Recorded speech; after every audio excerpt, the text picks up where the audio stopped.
بسم اللہ الرحمن الرحیم۔ رنگین کہکشاں، مصنف ایم اے راحت۔ ایپیسوڈ 7۔ کوٹھی میں تیسرا دن تھا۔ پہلے 2 دن انیکسی میں قید رہ کر گزارے تھے۔ تیسرے دن ناشتے کے بعد فیروز نے دادا جان سے کہا، میں بھاگنا چاہتا ہوں۔ گل کو چھوڑ کر؟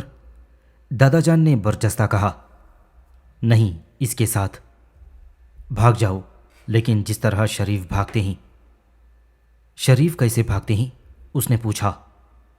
عمدہ لباس میں، کار میں بیٹھ کر، بلکہ اپنے دوست کو ڈرائیونگ سکھا دو۔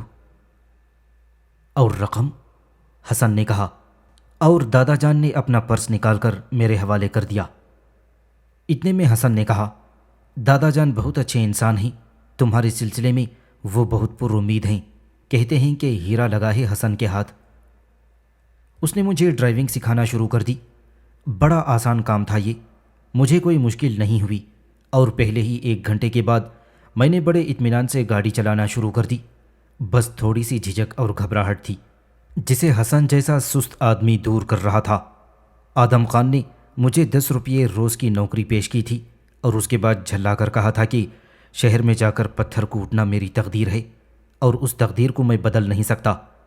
لیکن تقدیر بدلنے والے نے تقدیر بدل دی تھی۔ بے شک چند روز مزدوری کی تھی، لیکن اسے میرے اوپر رحم آ گیا تھا، اور اس نے مجھے بہت بڑا مقام بخش دیا تھا۔ یہ معمولی بات نہیں تھی۔ دادا جان آہستہ آہستہ اپنے نظریات کا پرچار کر رہے تھے، اور مجھے سمجھا رہے تھے کہ وہ مجھ سے کیا چاہتے ہیں۔ ادھر میں ہمیشہ حسن فیروز کے ساتھ نکل جاتا اور بڑی بڑی سڑکوں پر ڈرائیونگ کی مشق کرتا تھا۔ اس دوران کرنل جہانگیر خان تو مجھے نظر نہیں آئے تھے، لیکن بیگم صاحبہ کو میں نے ایک شاندار کار میں کئی بار باہر نکلتے ہوئے دیکھا۔ میں جان بوجھ کر یہ کوشش کر رہا تھا کہ ان کی نگاہوں سے دور رہوں۔ صاحبزادیاں بھی چہل قدمی کرتی ہوئی نظر آئی تھیں۔ عمارت تو خیر تھی ہی بے پناہ خوبصورت۔ دادا جان اور حسن فیروز کی ہدایت کے مطابق اپنے آپ کو محدود رکھے ہوئے تھا، اور عمارت میں آگے نہیں بڑھتا تھا۔ بہرحال اتفاقات ایک جگہ رہنے والوں کو سامنے لے ہی آتے ہیں، اور یہ اتفاق بھی بڑا دلچسپ تھا۔ حسن فیروز کسی کام سے باہر گیا ہوا تھا۔ کرنل ہمایون اپنی جدید تجربہ گاہ میں مصروف تھے۔ ابھی تک اس تجربہ گاہ کا میں نے نظارہ نہیں کیا تھا۔ حسن فیروز مجھے گائیڈ کرتا رہتا تھا۔ اس کا کہنا تھا کہ دادا جان جب تک اپنے طور پر کوئی ذمہ داری سپرد نہ کریں، جان بوجھ کر اس میں مداخلت کرنے کی کوشش نہ کی جائے، بلکہ اس مداخلت کو برداشت نہ کرنا ان کی کمزوری ہے۔ میں کوٹھی کے عقبی حصے میں باہر ٹہلنے کے لیے نکل آیا، اور پھر بے خیالی کے عالم میں سرسبز و شاداب گھاس پر قدم بڑھاتا ہوا اس علاقے میں پہنچ گیا جہاں سیب کے درخت جھول رہے تھے۔ عمارت بے مثال تھی۔ اس کا اندازہ تو میں پہلے بھی لگا چکا تھا، لیکن اس وقت جب میں نے دیکھا تو وہ مجھے بہت ہی حسین لگی۔ اس کے دوسرے حصے تک جانے کے لیے سرخ بجری کی روش بنی ہوئی تھی، جس کے دونوں جانب پھلوں کے درخت جھکے ہوئے تھے۔ ان درختوں میں سیب لٹکے ہوئے تھے، اور ان کی مہک فضا میں پھیلی ہوئی تھی، اور درختوں کے درمیان سے گھاس کے وسیع لان دونوں جانب نظر آ رہے تھے۔ یہ اتفاق تھا کہ اس سے پہلے میں اس طرف کبھی نہیں آیا تھا۔ ویسے بھی چونکہ کوٹھی والوں اور انیکسی والوں کے درمیان ایک تناؤ کی سی شکل تھی، اس لیے نہ وہ اس طرف آتے تھے، نہ ہمارا اس سمت جانا ہوتا تھا۔ میں اس خوبصورت منظر کو دیکھتا ہوا آہستگی کے ساتھ آگے بڑھ رہا تھا کہ اچانک ہی مجھے بلی کی سی چیخ کا احساس ہوا۔ یہ چیخ عمارت کی عقبی دیوار کے پاس سے آئی تھی، اور میری نگاہیں بے اختیار اس طرف اٹھ گئی تھیں۔ بڑی سی کھڑکی تھی، لیکن وہ خاتون کھڑکی اور زمین میں موجود خلا میں معلق نظر آئی تھیں، اور تیزی سے میری جانب بڑھ رہی تھیں۔ ہوش و حواس کے قائم رہنے کا تو خیر سوال ہی پیدا نہیں ہوتا تھا۔ یہ بالکل سمجھ میں نہیں آئی تھی کہ یہ اڑن تشتری کس طرح اور کہاں سے نمودار ہوئی ہے، لیکن میں نے اسے سنبھالنے کی تیاریاں کر لی تھیں، اور جیسے ہی وہ مجھ تک پہنچی میں نے اسے اپنے بازو میں پکڑ لیا۔ کچھ ایسا انداز تھا کہ خود میں بھی نہیں سمجھ پایا تھا، لیکن جب مجھے اس اڑن تشتری کے وجود کا احساس ہوا تو میں نے جلدی سے اسے چھوڑ دیا۔ اس کے دونوں پاؤں نیچے ٹکے تھے، اور اس کے بعد وہ کسی اسپرنگ کی طرح گدے کی طرح اچھل پڑی، پیچھے ہٹی اور دوبارہ زمین پر پاؤں ٹکائی، ایک بار پھر اچھلی اور اس بار اس کی ڈولتی میرے سینے پر پڑی۔ کچھ سمجھ میں نہیں آیا تھا، سینے پر دھکا ضرور لگا، لیکن وہ بیچاری بری طرح گھاس پر گر پڑی تھی۔ میں نے خوفزدہ انداز میں ارے باپ رے کہا اور کئی قدم پیچھے ہٹ گیا۔ وہ اٹھ کر کھڑی ہو گئی، اس کا چہرہ غصے سے سرخ ہو رہا تھا۔ گدھے، وہ غرائی ہوئی آواز میں بولی اور میں پلٹ کر پیچھے دیکھنے لگا۔ پھر میں نے حیرت سے دیکھتے ہوئے اس سے کہا، ایک بھی نہیں ہے؟ کیا نہیں ہے؟ شاید آپ نے گدھے کہا تھا۔ تم گدھے ہو۔ آپ کی نگاہ کمزور معلوم ہوتی ہے۔ چور، ڈاکو، وہ بھی نہیں ہیں اس وقت، مگر آپ کون ہیں؟ کیا تمہارا دماغ خراب ہے؟ شاید ہو جائے، اگر آپ سمجھ میں نہ آئیں تو۔ میں نے اسے سر سے پاؤں تک دیکھتے ہوئے کہا، سفید ڈھیلا ڈھالا پاجامہ، ایسی ہی ڈھیلی ڈھالی سفید قمیض، کمر میں سیاہ رنگ کی بیلٹ بندھی ہوئی تھی، ننگے پاؤں، بدن پسینے میں شرابور، چہرہ لال بھبو کا، بال بکھرے ہوئے۔ لیکن اس کے ساتھ ساتھ ہی اگر ذرا غور کی نگاہ سے دیکھا جائے تو حسن و جمال کا ایک ایسا شاہکار کہ انسان پہلے تو اس کے بارے میں تفصیل سے سوچے اور پھر اس کا گریڈ متعین کرے۔ تم آدمی ہو یا فولاد؟ پتہ نہیں کیا کیا کہہ رہی ہیں آپ، میری سمجھ میں کچھ نہیں آتا۔ میں کہتی ہوں تم ہو کون؟ کس دیدہ دلیری سے گھر میں گھسے ہوئے ہو؟ اور اس کے بعد مذاق کرنے کی کوشش بھی فرمائی جا رہی ہے۔ محترمہ، اگر آپ ایک لمحے کے لیے آدمی کی روش میں نظر آئیں تو میں آپ سے اپنا تعارف کرواؤں۔ گولی مار دوں گی تمہیں۔ ننگے پیروں سے میں نے اسے دیکھتے ہوئے پوچھا، بہت چرب زبان بن رہے ہو۔ اچھا، آپ ایسا کریں، مجھے گولی مار دیں، باقی باتیں بعد میں کر لیں گے، میں نے مسکراتے ہوئے کہا، اور وہ کسی قدر متعجب ہو گئی۔ پھر تعجب سے بولی، کیا تم ڈاکو نہیں ہو؟ شکل سے کیا نظر آ رہا ہوں؟ شکل سے جو نظر آ رہے ہو وہ میں پہلے ہی کہہ چکی ہوں، اس نے کہا اور بے اختیار مسکرا دی۔ یعنی گدھے؟ اب میں اپنے منہ سے کیا کہوں، تم خود سمجھدار ہو، اس نے کہا۔ ٹھیک ہے، لیکن آپ یہ فضا میں پرواز کیوں کر رہی تھیں؟ میں نے کہا، اور وہ پھر چونک کر مجھے دیکھنے لگی اور پھر بولی، میں نے کتنی لمبی چھلانگ لگائی تھی، اور میری یہ چھلانگ عام لوگ برداشت نہیں کر پاتے، مگر تم نے مجھے پکڑ لیا اور پھر میری فلائنگ کک بھی برداشت کر گئے۔ میرے اندر بڑی قوت برداشت ہے، میں نے کہا۔ یہ نہیں بتاؤ گی کہ یہاں کیا کر رہے تھے؟ وہ محترمہ، انیکسی میں رہتا ہوں، کرنل ہمایون صاحب کا ملازم ہوں۔ کیا؟ وہ تعجب سے آنکھیں پھاڑ کر بولی، جی، کرنل صاحب نے مجھے کچھ روز پہلے نوکر رکھا ہے۔ ہمیں اس بارے میں کچھ نہیں معلوم۔ اس میں میرا قصور نہیں ہے۔ کیا کام کرتے ہو تم؟ لیکن ابھی تک کوئی کام بتایا ہی نہیں گیا۔ ڈاکٹر، یس، ویری گڈ۔ تو ڈاکٹر نے تمہیں ملازم رکھ لیا ہے، لیکن ابھی کوئی کام نہیں بتایا۔ یہ ڈاکٹر یس کون ہے؟ کرنل ہمایون ڈاکٹر یس ہی کہلاتے ہیں۔ میں نے تو آج تک نہیں سنا۔ کتنے دن ہو گئے تمہیں یہاں نوکری کرتے ہوئے؟ جمعہ 8 دن ہوئے ہیں، میں نے جواب دیا۔ تو پھر کہاں سے سن لیتے؟ ابھی تو ڈاکٹر یس کے کارنامے تمہارے علم میں آئیں گے تو تمہیں اس کے بارے میں معلوم ہوگا۔ مگر کرنل ہمایون ڈاکٹر یس صاحب ہیں۔ تم نے ڈاکٹر نو کے بارے میں تو سنا ہی ہوگا، وہ ڈاکٹر نو تھا اور دادا جان ڈاکٹر یس ہیں، کیا سمجھے؟ اس نے کہا، اور پھر ایک دم جیسے چونک سی پڑی۔ اور تم ملازم ہو کر مجھ سے بکواس کر رہے ہو؟ جی، میں نے حیرت سے آنکھیں پھاڑی۔ Shut up and get out, وہ غرائے ہوئے لہجے میں بولی۔ آپ یہاں سے اس کھڑکی میں واپس جا سکتی ہیں، میں نے سوال کیا۔ کیا؟ وہ آنکھیں پھاڑ کر بولی، کچھ نہیں۔ میں واپسی کے لیے پلٹ پڑا۔ میں نے محسوس کیا تھا کہ وہ مجھے جاتے ہوئے دیکھ رہی تھی۔ اتنا اندازہ تو ہو گیا تھا کہ ان تینوں میں سے کوئی ہے یعنی حسن فیروز کی سوتیلی بہنوں میں سے ایک، لیکن ان میں سے کون سی ہے اس کے بارے میں اندازہ نہیں ہو سکا تھا۔ ہاں، اگر حسن فیروز کی باتوں پر غور کرتا تو یہ اندازہ ضرور ہو جاتا کہ وہ یاسمین ہوگی، کیونکہ بڑی خاموش طبع تھی اور چھوٹی اس کا نام ذہن سے اتر ہی گیا تھا، یاسمین کا نام یاد رہ گیا تھا۔ بہرحال جو کوئی بھی ہو، مجھے اس سے کوئی غرض نہیں تھی۔ میں نے البتہ یہ سوچ لیا تھا کہ بلا وجہ ان لڑکیوں سے کوئی جھگڑا مول نہیں لینا۔ ویسے بھی حسن فیروز کی بہنیں تھیں، سوتیلی ہی صحیح، لیکن میرے لیے تو قابل احترام تھیں۔ اب وہ جو کچھ بھی کہیں وہ الگ بات ہے۔ اس دوران میں ڈرائیونگ اچھی طرح سیکھ گیا تھا اور اب اکثر گاڑی میں ہی چلایا کرتا تھا۔ حسن فیروز نے میرا لائسنس بنوانے کا فیصلہ کر لیا تھا۔ پھر اس دن دادا جان نے مجھے اپنا ورک شاپ دکھایا اور میں اسے دیکھ کر خاصا متاثر ہوا۔ زیر زمین تہخانہ بے حد خوبصورت تھا۔ ایک طرف لیبارٹری بنی ہوئی تھی جس میں بڑے بڑے شیشوں کے جار بنے ہوئے تھے، انسانی بدن کی ہڈیاں، جانوروں کے جسموں کی ہڈیاں اور کچھ ٹوٹی ہوئی ہڈیاں نمونے کے طور پر۔ اس کے علاوہ سرجری کے آلات، بے شمار ایسی چیزیں موجود تھیں۔ دادا جان صرف مجھے یہاں لے آئے تھے۔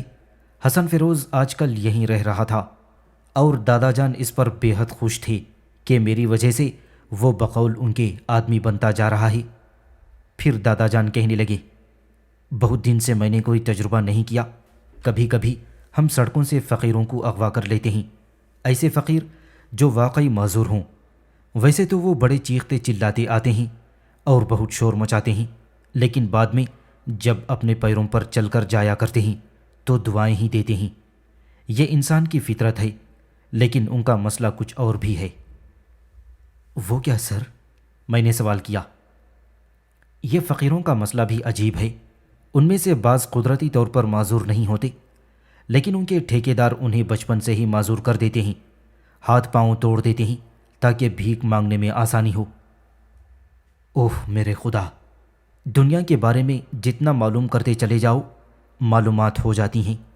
بڑے دردناک پہلو ہیں۔ ویسے یہ میرا پہلا مشغلہ ہے کہ انسانی مسائل میں دلچسپی لیتا ہوں۔ تھوڑا سا تجسس بھی فطرت میں ہے۔ اس سلسلے میں کوشش کرتا ہوں اور کئی ایسی پراسرار گتھیوں کا سراغ لگا چکا ہوں جس کے بارے میں شاید وہ لوگ بھی کبھی معلومات حاصل نہ کر پاتے جن کا تعلق اس سے ہوتا ہے۔ مجھے بہت لطف آتا ہے۔ میں پچھلے دنوں سے یہ شدت سے محسوس کر رہا تھا کہ کوئی ایسی شخصیت ساتھ ہو جو میرے لیے کام کرے، میری رپورٹیں تیار کرے، تو میں اس بارے میں سوچوں، غور کروں اور پھر ہم مل جل کر کارنامے سر انجام دیں۔ تمہاری جسمانی قوت اور ذہنی صلاحیتوں سے مجھے یہ امید ہو چکی ہے کہ اگر تم نے مجھ سے تعاون کیا تو اس کام میں تم میرے بہترین معاون ثابت ہوگی۔ لیکن اس سے کیا فائدہ سر؟ میں نے سوال کیا۔ فائدہ ہر چیز میں نہیں دیکھا جاتا، اور پھر کبھی کبھی مالی فائدہ بھی حاصل ہو جاتا ہے جس کی اللہ کے فضل سے مجھے اب چنداں ضرورت نہیں، لیکن پھر بھی۔ جی بتائیں، بولو، کیا تم میرے ساتھ اس کام کے لیے تیار ہو؟ بستی سے چلا تھا سر تو چچا آدم خان نے کہا تھا کہ سڑکوں پر کھدائی کروں گا یا ٹیکسیاں چلاؤں گا، لیکن آپ نے مجھے جاسوسی کا کام سونپ دیا ہے۔ برا تو نہیں ہے، اور پھر نہ تم سڑکوں پر کھدائی کرنے کے لیے ہو اور نہ ہی ٹیکسی ڈرائیور بننے کے لیے۔ تمہاری صلاحیتیں تمہیں بہت اونچا مقام دینے کے لیے بے چین ہیں۔ ہاں، اگر تم مجھ سے تعاون کرو تو۔ سر، آپ نے مجھے ملازم رکھا ہے، میرے لیے تنخواہ مقرر کی ہے، میں آپ کی ہر ہدایت پر عمل کروں گا۔ تو بس یہ سمجھ لو، آج تمہیں یہاں لانے کا مقصد تمہاری تربیت کا آغاز ہے۔ اور میں نے اس بات پر گردن ہلا دی۔ دادا جان کی تربیت بڑی شاندار تھی۔ مجھے بہت سے جسمانی عمل بھی آتے جا رہے تھے اور دادا جان نہ جانے کیا کیا سکھا رہے تھے مجھے۔ ویسے آدمی بہت شاندار تھی، اور مجھے خود بھی یہ احساس ہو رہا تھا کہ جس مقصد کے لیے وہ مجھے تیار کر رہے ہیں وہ خود میری زندگی کے لیے انتہائی دلچسپ ثابت ہو سکتا ہے۔ کافی عرصہ ہو گیا تھا تو میرے ذہن میں یہ تصور پیدا ہوا تھا کہ کم از کم ماں اور بہنوں کی خبر تو لے لی جائے۔ اس کا تذکرہ میں نے حسن فیروز سے کیا تو وہ بولا، میں بھی تمہارے ساتھ چلوں گا۔ بستی دو آبا اس قابل نہیں ہے کہ تم وہاں چلو۔ کیا فضول کی باتیں کرتے ہو؟ کیا تم وہاں نہیں رہے ہو؟ اس نے پوچھا۔ کیوں نہیں؟ میں نے تو وہیں ہوش سنبھالا ہے۔ میں نے کہا تو وہ بول پڑا، جب تم جیسا باہوش آدمی وہاں رہ سکتا ہے تو میں تو تم سے بہت پیچھے کی چیز ہوں۔ ہاں، مجھے بس ایک بات سے خوف محسوس ہوتا ہے۔ وہ کیا؟ میں نے مسکرا کر پوچھا۔ وہاں تمہاری کسی سے دشمنی تو نہیں ہے؟ دشمنی؟ ہاں، پہاڑی آبادی میں دشمنی کے بڑے تذکرے چلتے ہیں۔ ہر ایک کی کسی نہ کسی سے دشمنی ضرور ہوتی ہے۔ دشمنی کے بغیر لوگوں کو رہنے کا اور جینے کا مزہ ہی نہیں آتا ہے۔ خدا کا شکر ہے کہ میری کسی سے دشمنی نہیں ہے۔ تب تو پھر میں تمہارے ساتھ ضرور چلوں گا، ورنہ دشمنوں سے مجھے بڑا خوف محسوس ہوتا ہے۔ ان پہاڑی علاقوں کے بارے میں نے بہت سی کہانیاں سنی ہیں۔ اصل میں تو میں یہ چاہتا ہوں کہ جب میں اپنی بستی میں داخل ہوں تو لوگ کسی بہت بڑی حیرت کا شکار نہ ہوں، اسی لیے تمہیں منع کر رہا ہوں۔ مطلب یہ ہے کہ جس شکل میں بستی سے باہر نکلا تھا اسی شکل میں بستی میں واپس جاؤں گا۔ یہ تو بہت اچھی بات ہے۔ میں بھی تمہارے ساتھ اسی ماحول، اسی رنگ میں تمہاری بستی میں چلوں گا۔ سوچ لو چل سکو گے یا نہیں؟ یار، اگر نہیں لے جانا چاہتے ہو اپنے گھر تو وہ الگ بات ہے۔ ایسی کوئی بات نہیں، دادا جان سے اجازت لے لینی چاہیے۔ اور پھر کرنل ہمایون نے مجھے کچھ دن کے لیے بخوشی اجازت دے دی تھی۔ انہوں نے کہا تھا، تم واپس آؤ، میں تمہاری تربیت تیزی سے کرنا چاہتا ہوں، اور اس کے بعد میرے پاس کئی ایسے مشن ہیں جو ادھورے پڑے ہوئے ہیں، ان کی تکمیل کرنی ہے تمہیں۔ جی سر، بالکل، میں صرف چند روز کے لیے اجازت چاہتا ہوں۔ ہو سکے تو اپنی ماں اور بہنوں کو بھی وہاں سے لیتے آؤ، ایسی کوئی بات نہیں ہے۔ تم دیکھ چکے ہو کوٹھی میں کافی گنجائش موجود ہے، اور پھر وہ یہاں آ جائیں گی تو مجھے بھی آسانی ہو جائے گی، کیونکہ کوٹھی والے مجھے زیادہ گھاس نہیں ڈالتے، اور ویسے بھی میں نے گھاس کھانا چھوڑ دی ہے۔ مجھے گھاس سے کوئی دلچسپی نہیں ہے۔ میں اور حسن فیروز کار میں ہی چلے تھے، لیکن ہم لوگوں نے ایک راستہ طے کر لیا تھا۔ میں نے حسن فیروز کو اپنی جغرافیائی کیفیت کے بارے میں بتایا تھا، تو حسن فیروز نے کہا تھا کہ راستے میں کہیں کار پوشیدہ کر دیں گے، اور پھر اسی لباس میں دونوں چلیں گے کہ جس لباس میں بقول تمہارے وہاں کے لوگ رہتے ہیں۔ میں ہنسنے لگا، اور ہم دونوں نے اپنے لیے ایسے لباس خرید لیے جو ہمیں مزدور ظاہر کریں گے۔ پھر حسن نے کہا، مجھے بھی تم اپنی بستی یا کسی اور پہاڑی آبادی کا ہی باشندہ ظاہر کرنا۔ مگر تمہیں پہاڑی زبان نہیں آتی؟ اس سے کوئی فرق نہیں پڑتا، تمہاری بستی میں اردو زبان تو بولی جاتی ہے نا؟ اردو ہی بولی جاتی ہے، باقی اگر کبھی ضرورت پیش آتی ہے تو ہم لوگ پہاڑی زبان میں بات کرتے ہیں۔ تو بات ختم ہو گئی۔ پھر مطلوبہ جگہ ہم نے کار چھپائی تھی، اس کے بعد وہاں سے پیدل چل پڑے تھے۔ بعد کے واقعات جو پیش آئے ان کا تذکرہ میں پہلے کر چکا ہوں۔ بہرحال بستی پہنچنے کے بعد کئی نئی باتوں کا انکشاف ہوا تھا، اور شہر روانہ ہوتے ہوئے جب حسن فیروز ڈرائیونگ کر رہا تھا تو میرے ذہن میں بہت سے ایسے خیالات جنم لے رہے تھے جن کے بارے میں صحیح طور پر کوئی فیصلہ نہیں کیا جا سکتا تھا۔ حاجی سراج والا معاملہ بھی دماغ میں تھا، اور ماں کی تشویش بھی۔ ویسے اندازہ یہ ہو گیا تھا کہ ماں کبھی نور اور شیرانہ کو لے کر شہر میں نہیں آئیں گی۔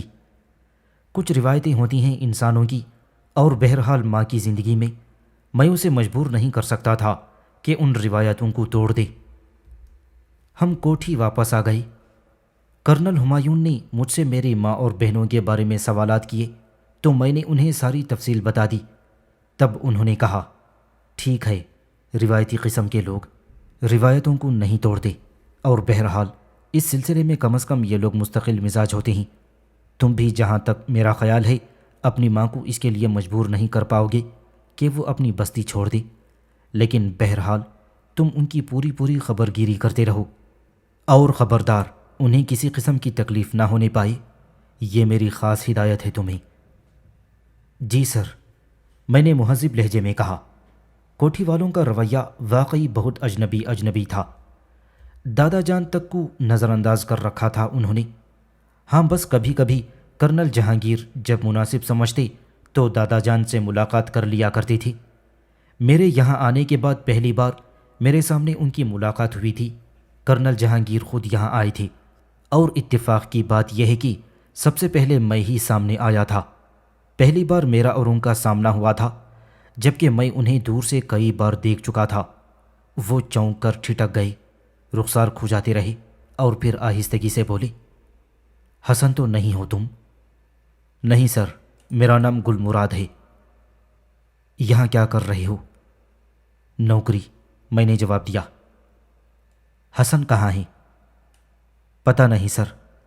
پھر اتنی دیر میں دادا جان آ گئے تھے اور کرنل صاحب انہیں سلام کر کے ان کے ساتھ اندر چلے گئے تھے۔ اس سے زیادہ انہوں نے میرے بارے میں اور کچھ نہیں پوچھا۔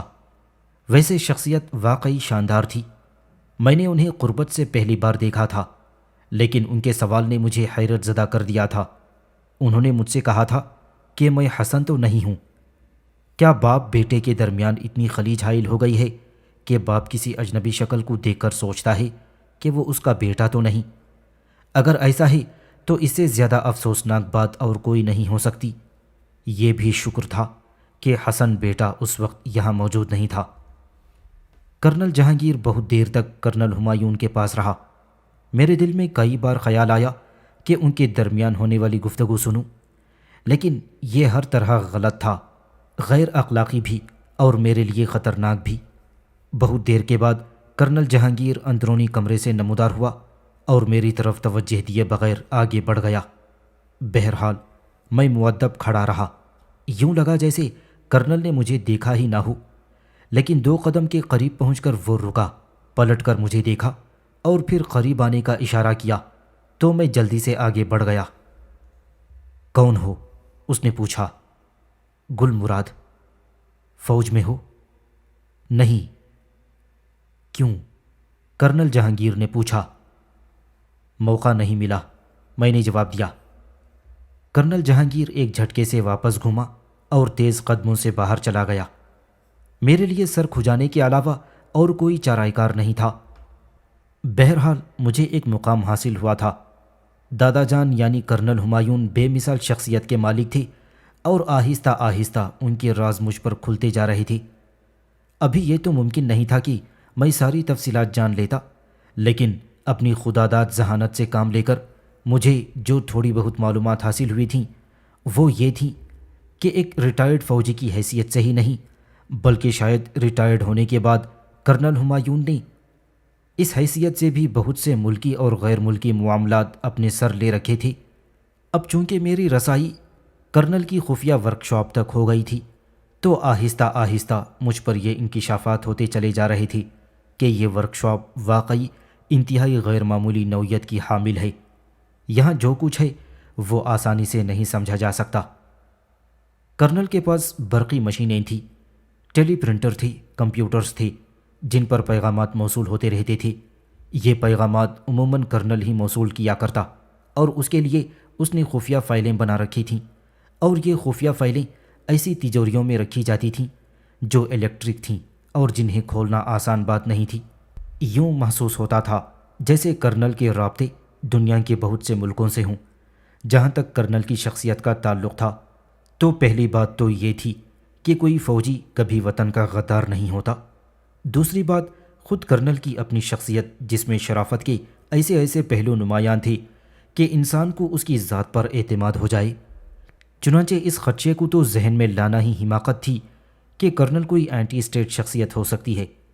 وہ یقینی طور پر ملکی مفاد کے لیے تو کام کر سکتا ہے، لیکن ملک کے خلاف کچھ نہیں، اور میری اس بات کی تصدیق بھی آہستہ آہستہ ہوتی چلی جا رہی تھی۔ اب کرنل کے اور میرے درمیان تمام موضوعات پر خاصی گفتگو ہوتی رہتی تھی۔ کرنل نے مجھے اپنے معاملات میں الجھا لیا تھا اور آہستہ آہستہ مجھے سمجھا رہا تھا کہ اس کی شخصیت کیا ہے۔ جو پہلو میری نگاہوں کے سامنے آئے تھے وہ یوں تھے کہ کرنل فوج میں ایک ڈاکٹر ہونے کے علاوہ ملٹری انٹیلیجنس کے لیے بھی بے شمار کارنامے سر انجام دے چکا تھا، اور فوجی معاملات میں بھی اس سے کبھی کبھی مشورے لیے جاتے تھے۔ 2-3 بار میں کرنل کے ڈرائیور کی حیثیت سے یا باڈی گارڈ کی حیثیت سے فوجی چھاؤنیوں میں اس کے ساتھ گیا تھا۔ ایسے موقعوں پر مجھے باقاعدہ وردی پہننا ہوتی تھی۔ اس دوران میرا واسطہ حسن فیروز سے کٹا نہیں تھا، بلکہ حسن فیروز زیادہ تر کوٹھی میں ہی رہا کرتا تھا۔ کبھی کبھی میرے ساتھ ہوتا اور کبھی کبھی خود تنہا باہر نکل جاتا، لیکن واپس کوٹھی ہی آ جاتا۔ اور اس بات کو بھی کرنل ہمایون نے بڑا خوش آئین تصور کیا تھا اور کئی بار دل سوزی سے مجھ سے کہا تھا، میں اسے جانتا ہوں، اچھی طرح جانتا ہوں، اتنا اچھا نوجوان ہے کہ شاید بہت کم لوگ ایسے ہوتے ہیں، لیکن بس جہانگیر نے جس عورت کا انتخاب کیا وہ مناسب نہ نکلی، اور پھر اس نے بھی بیٹے کی جانب سے آنکھیں بند کر لیں۔ معافی چاہتا ہوں کرنل صاحب، آپ نے اپنے بیٹے کو سمجھایا نہیں؟ سمجھایا تھا، لیکن بڑی دلچسپ بات ہے کہ وہ ننھا سا بچہ جو ماں باپ کے سینے پر اپنی ننھی ننھی ٹانگیں مار کر جوان ہوتا ہے، جب اپنی ٹانگوں کو مضبوط پاتا ہے تو ماں باپ کے سینے کو بھول جاتا ہے اور یہ نہیں سوچتا کہ ان ٹانگوں کو مضبوطی سے کھڑا کرنے میں ماں اور باپ کا کتنا ہاتھ ہے، بلکہ وہ اس انداز میں ماں باپ کو دیکھتا ہے جیسے کہہ رہا ہو کہ کسی مضبوط توانا شخص پر آپ کو جتنا حق حاصل ہو سکتا ہے اس حق سے تجاوز کرنے کی کوشش مت کریں، کیونکہ وہی آپ کا مرکز ہے۔ تو میں نے جب بھی اسے سمجھانے کی کوشش کی، اس نے ایسی نگاہوں سے مجھے دیکھا جن میں ایک دیوار چنی ہوئی نظر آ رہی تھی۔ آئی ایم سوری میسن، بس اس سے زیادہ مجھے جذباتی کرنے کی کوشش مت کرو، میں غمزدہ ہو جاؤں گا۔ میں خاموش ہو گیا۔ کرنل ہمایون کے انداز میں بڑے جذبات جھلک رہے تھے۔ پھر اس نے بھررائی ہوئی آواز میں کہا، اور تم نے جس طرح میرے بچے کو سہارا دیا ہے، میں اس کے لیے الگ سے تمہارا شکر گزار ہوں۔ اسے آہستہ آہستہ عقل و ہوش کی منزل میں لاؤ، اس سے کہو کہ کسی ایک شخص کی بے التفاتی پوری زندگی پر مسلط نہیں ہونی چاہیے۔ زندگی اپنی ہوتی ہے، متعلقین تو جب تک ساتھ دیتے ہیں، اس کے بعد کسی نہ کسی شکل میں ان کا ساتھ چھٹ جاتا ہے۔ جب ایک ننھا سا بچہ باپ کی پذیرائی حاصل نہیں کر سکتا تو اسے بھی چاہیے کہ وہ اپنی زندگی کے بارے میں سوچے۔ غرضے کی زندگی بڑی دلچسپی سے گزر رہی تھی، اور اس دن بھی بادلوں کی چھاؤں میں میں باہر چلا آیا۔